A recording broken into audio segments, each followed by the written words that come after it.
Hello there, ladies and gentlemen. Moletrap here, coming at you with Game 2 of Group C of the 2004 ever on GameNet Star League. It's such a mouthful, but you know what? You got to be a little specific to make sure that people know what game they're watching, in case you guys want to look it up sometime or whatever. So we're at a nice TVZ here again, and this should be. You know, this is not like, okay, we saw the really good Zerg and the really good Terran, and now this is the not as good ones. These players are really high-level players as well.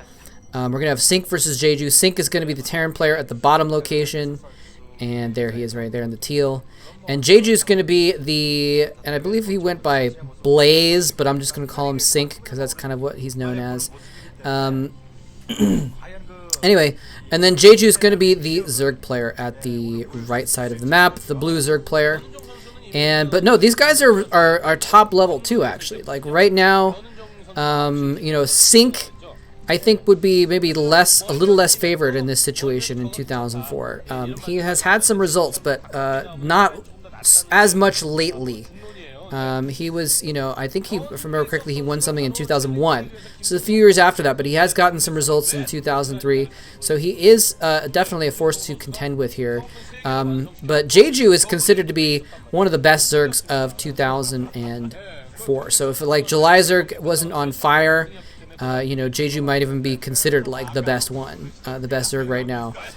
He's definitely up there. Probably the two in this group, along with July Zerg. Probably Jeju, July Zerg, and Go Rush would be who you'd consider the top few, along with maybe Yellow, who is also in the Star League. Star League is so stacked. There's so many good players in the Star League. It's amazing. But in any case, so we're gonna see a really top level TVZ here as well. So it should be fun. We got. Sorry, we got Jeju scouting up to the top left, and he's now going to redirect his Overlord now that he kind of knows where Sync is, putting out his expansion. Pretty normal play here. Actually, we have two barracks coming down from Sync. So instead of going for an early command center off of one barracks, we're going to see two barracks play. Again, this is 2004, so I think, you know, in 2020, this would be considered cheesy almost, because you just almost never see this in TVZ. It's usually macro games, but in 2004, one-base play is so much more common that I don't think we can consider this a cheese necessarily. I think it's going to end up probably turning into a normal game at some point, but we shall see. It depends on, you know, if the Zerg is greedy or not, and it's probably not going to be super greedy. It does have a hatchery down, but we're going to see a pool after that as well. So. Yeah, and actually I didn't even see if maybe the pool was first. But yeah, so we're gonna see a normal game here, I think, unless, you know, unless Sync is like, F it, let's go and pull the boys. And you know, sometimes you actually see, instead of playing two barracks into a longer game, or like two barracks to make a lot of early pressure in order to get an expansion, sometimes you'll actually see just like two barracks, and then you pull half your SCVs and you just go for it. He is getting a gas, which is interesting because sometimes with those early rushes, you do see that the Terran players will just get like two firebacks and two medics, and then they'll go. And so that might be the key moment of timing when he goes in. You know, we saw like Zelos execute an attack like that against July Zerg, I think, in Group A. So an SCV is going to go in and scout and to see, okay, the pool's up, he's mining gas, there's two bases, I know exactly what's going on, I see some Zerglings, I think I'm okay, it's not a big deal. He's going ahead and building up his Marines, but I would be curious if we see an Academy go, oh, the Academy is already down, yeah. So he's getting some gas, so yeah, I'm pretty sure we're going to see him get, maybe not the medics, but maybe the medics, but, you know, a couple firebats and a couple medics would be normal to follow up these Marines and just move out. And he's actually getting a supply depot? Well, I mean, of course he's getting a supply depot. He needs to build units. I guess I was thinking it was a weird spot because it was like at his choke, as if he was going to start defending his choke, which would be a reasonable thing to do because he does know that Jeju has some Zerglings bearing down on him, but I think with the medics there, it should be fine. And yeah, so the Zerglings are dancing in. These are the group of Marines with a couple medics there, and he says, I can't quite deal with that. And we do have very likely Stim being upgraded as well, and there's the two medics and the two firebats, and we're going to see Jeju move out right now. And I would love to see him pull SCVs too, actually. Just go for it. Just go for it. Pull the SCVs. Do it. All in. We've got Sunken Colonies morphing at this choke point, which is right next to this ramp. And where is he going? Oh, he's going for this. Does he know about this third base up here? Oh, if he does, he might still go for the long game, actually, and just go for killing off that expansion instead of going for breaking the natural and going for the main.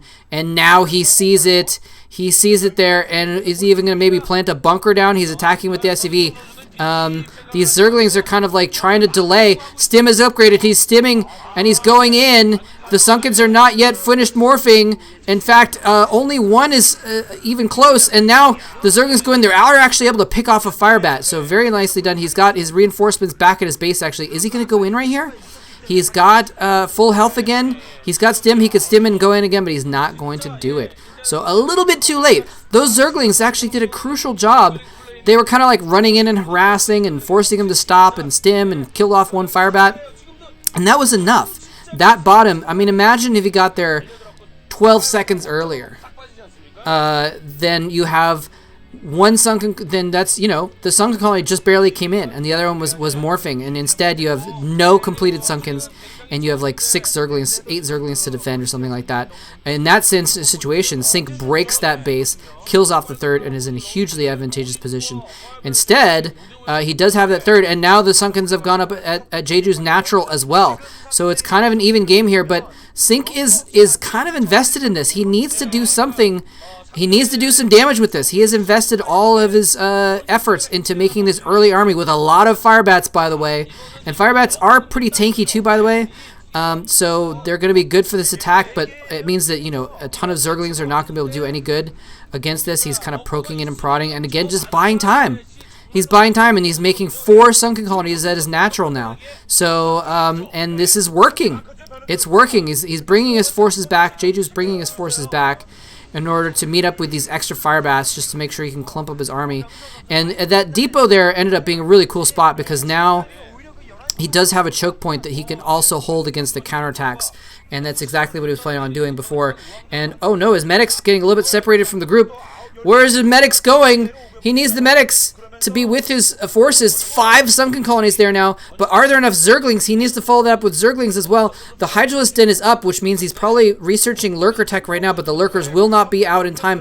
Look, he's making 6 Sunkens at that top left base. He doesn't know which spot Jeju's going, Sync's going to attack, so he's got to defend both, spending a ton of money on Sunkens. Here he goes in. He rushes in with the Fire Bats. They're taking the front point, and the Marines firing from behind. He's going to target down a single Sunken Colony. One goes down. The drones are being pulled off to interfere and soak up damage, and the Marines are kind of having to fall back away from the drones, and they're just not able to get a nice enough focus fire on the Sunken Colonies. It might still be too many Marines, though. With the reinforcements, he's going to break this, I think. Another Sunk morphs in just in time for 2 to die. The Hydralisk is going to morph into a Lurker and just right in the middle, so it's just daring him to attack it, and that would actually be a really good way to soak up some damage if he attacked that, but no, it's not going to happen, and the medics are just too many. There's so many medics. They're healing up the Marines so quickly. The reinforcements coming in are going to break it as well, and I think we're going to see GG here from Jeju any moment now, because now he's killed off all the drones out of that expansion, and now he's coming in here into the main. That one Lurker is, I don't think, going to be enough.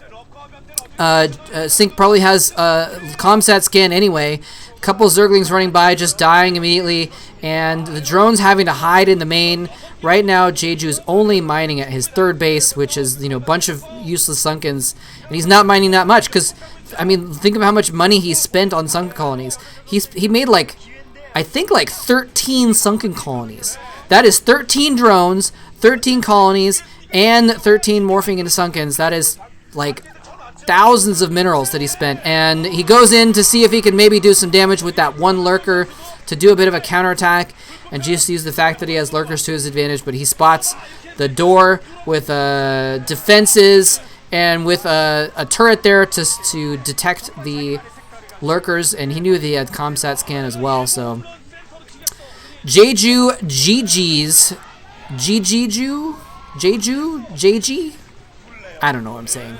Anyway, so he's going to go down a game, and so that's going to be not terribly good for Jeju. In fact, bad would be a good way of putting it as well. So we got 1 game apiece for Uv and Sync.